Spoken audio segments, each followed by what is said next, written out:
Babe, Hmm? what do you feel about Black Lives Matter?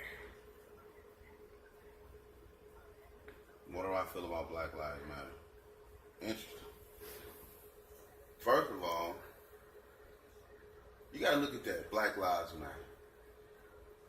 Well, I agree in the sense that, yes, Black lives, they do matter and they should.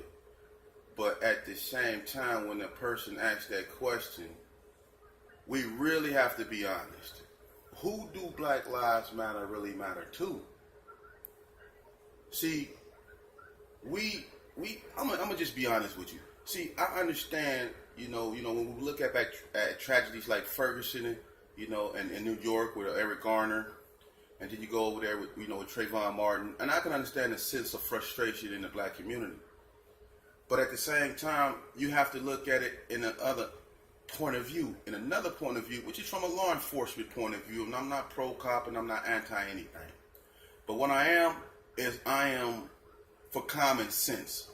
And when you use common sense and you look at it for what it really is, if you look at it from a law enforcement's point of view, you have law enforcement, and I know it's good and bad, it's rotten apples in every tree, but this is not the conversation. The conversation is what leads up to these tragedies and why Black Lives Matter came into existence.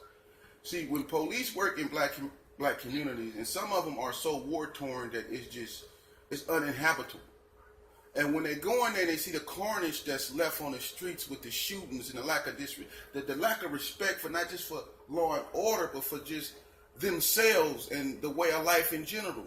These polices come from neighborhoods where they don't see people getting gunned down in the gutter, people selling dope on the streets, people just strictly hostile, depressed.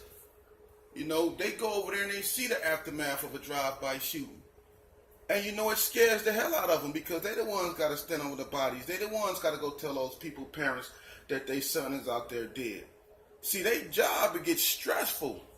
So if you live in a hostile community, and all the people over there are not hostile, but when you live in a hostile community where impulse is the order of the day, and mostly impulse over in our community is violent. So they develop a concept of, man, I'm trying to come home at night. They don't come over there to kill blacks. I don't believe that. I believe blacks are the reason why blacks are being killed. Because the police is just reacting to something they see. They not bringing nothing into our communities. Come here. They not bringing nothing in our communities.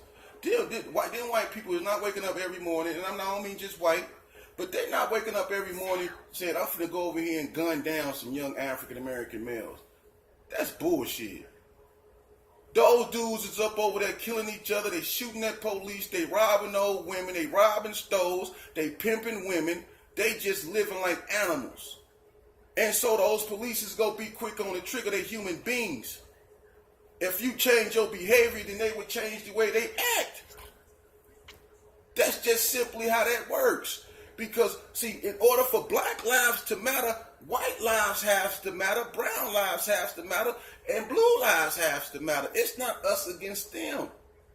And let's face it, I used to be a gang member, one of the worst ones. I used to hate law enforcement. That don't mean I like them now. I just feel like this here, they're necessary. And it's how you treat them and yourself. It's how they go react. So if you treat yourself and your community with respect, then they are obligated to do that. But they are also obligated to go home at night. So if you put them in a situation to where they have to be quick on the trigger, sometimes it's not going to go the way people would want it to go. And it's just going to end tragedy, not just in our backyard, but all the way around, because they suffer the effects of it too. They not finna go get no parade because they killed no black man. They liable to be drug out and torn up too. So what it matter is, what has to happen is, people have to understand that in order for black lives to matter, black people have to understand that the most deepest cuts that we suffer from are self-inflicted. Them white people ain't out here doing drive-bys and bringing and shooting AKs all day. They ain't doing that. They reacting to savage behavior. That's what they doing. So when we change the way the way we think, they would change the way they act. When you change the way you act, then people change the way they treat you. Quit acting like a savage and you will not be treated like a savage. Act educated, act civil, and they will be ordered and obligated to treat you as such. Point blank, cut and dry. Black lives matter, blue lives matter, but common sense has to matter most. That's just part one.